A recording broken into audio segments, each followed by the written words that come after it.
Realize the Constitution has, is defunct, basically, that our country is behaving in the most radical of imperialistic ways in our name, creating enemies by the second, okay, accumulating debt by the second that someone has to pay for. The Bill of Rights is wonderful, but it's meaningless if the separation of powers breaks down.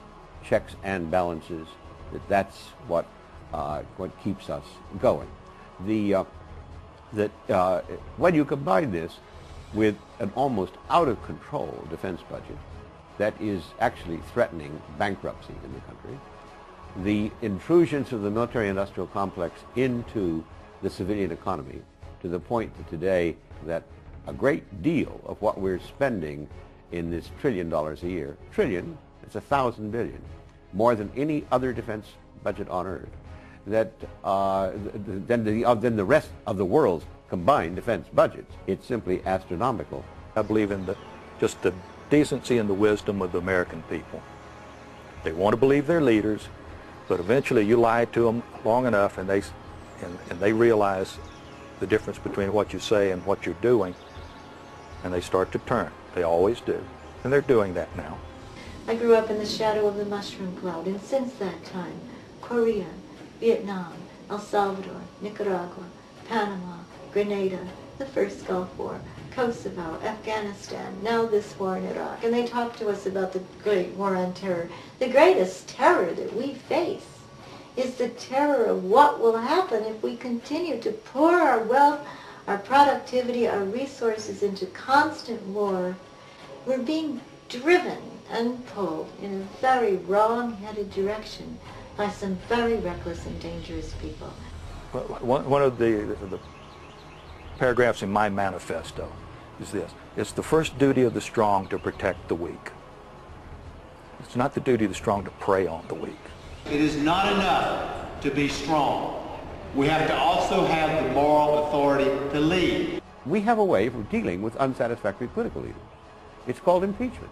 I guarantee you it's a high crime and a misdemeanor to lie to the American Congress and people on going to war with a fake, set-up national intelligence estimate. If a real prosecutor came in, which I would advocate, we have enough to arrest and no doubt indict by a grand jury a number of people I would arrest, from Bush Cheney on down. I spent a number of my years as a college undergraduate as an activist with SDS, Students for Democratic Society. I was chairman of the Columbia chapter of SDS, and I was the last national secretary of SDS. I was a founder of the Weather Underground, and I was 7.5 years as a fugitive. The problem with SDS in its latter incarnation, when I was a national leader, is that we moved towards violence. We had a theory of revolutionary guerrilla warfare, and we had a belief that this was a revolutionary time. Neither was true. It was not a revolutionary time, and even if it had been, revolutionary guerrilla warfare would not promote revolution in this country. So we were just outright wrong in our theory. In 1973, the United States CIA led a coup against a democratically elected government in Chile. The Weather Underground bombed the corporate headquarters of the ITT, the International Telephone and Telegraph Company, which had a number of investments in Chile and was purported to be cooperative with the coup. It's my belief that property destruction plays into the government's hands. It allows the government to brand the movement as violent and terroristic. In March 2007, ITT Corporation became the first major defense contractor to be convicted for criminal violation of the Arms Export Control Act. I mean, look, take myself. You know, I haven't just been involved in dissent, I've been involved in resistance. I was in and out of jail, I was facing a long jail sentence. Many of us, I would like to say, were people who had already gone to prison. I've done 9 months for planting corn on a nuclear missile silo site. I've been arrested 61 times. Think about what you're doing and make sure that, you feel comfortable with your conscience. I felt like I had been betrayed, not just personally from a 20-year career, but that, that I should speak out while I still could. My worldview changed in the military. The hardest thing for any man to lose is his illusions. The Vietnam War was fought by the United States between 1965 and 1973. It was the longest war the country had experienced. It divided the nation and generated the largest and most successful anti-war movement in the United States history, often referred to as the war at home, fought on the streets and campuses throughout the nation. Today we see protests about the war in Iraq with millions of Americans who have taken to the streets, who hold protests at college campuses, who discuss the moralities of the war, and who demand the United States to withdraw their troops. The anti-war movement as a whole was successful. We helped end the war in Vietnam. We established the political context in this country under which there was no alternative but for the government to withdraw. Also, the anti-war movement was within the military. It got to the point where the military was so rebellious and mutinous that they couldn't be used. They had to be withdrawn. Think about the great movements in American history. The civil rights movement that started in places like Greensboro, North Carolina. Who knew that silence was a betrayal, who walked into a luncheon counter and sat down and stood up for every single man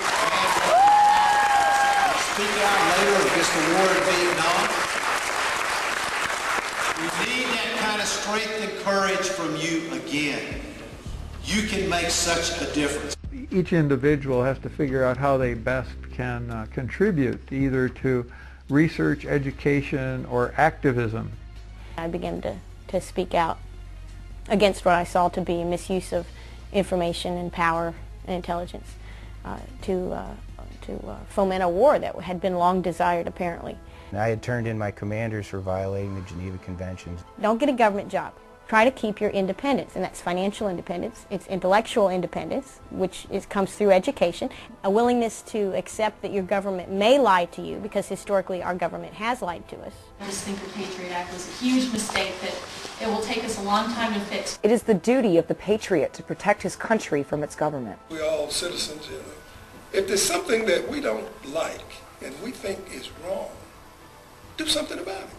Write a letter, make a telephone call, send an email, ask the question, write the president. Encourage people to talk to their congresspeople, encourage demonstrations, encourage people to talk to the media. Educate people in the way that Gandhi did, confront them with the truth and ask them to act on that.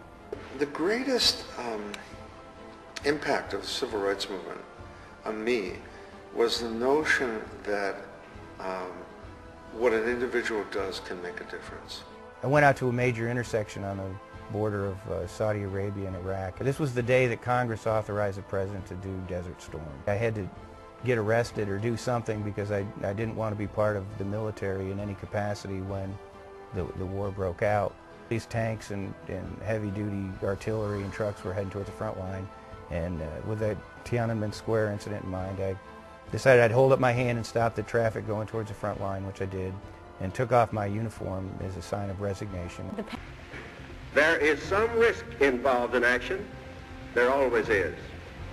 But there is far more risk in failure to act. Never doubt that a small group of committed people can change the world. Indeed, it is the only thing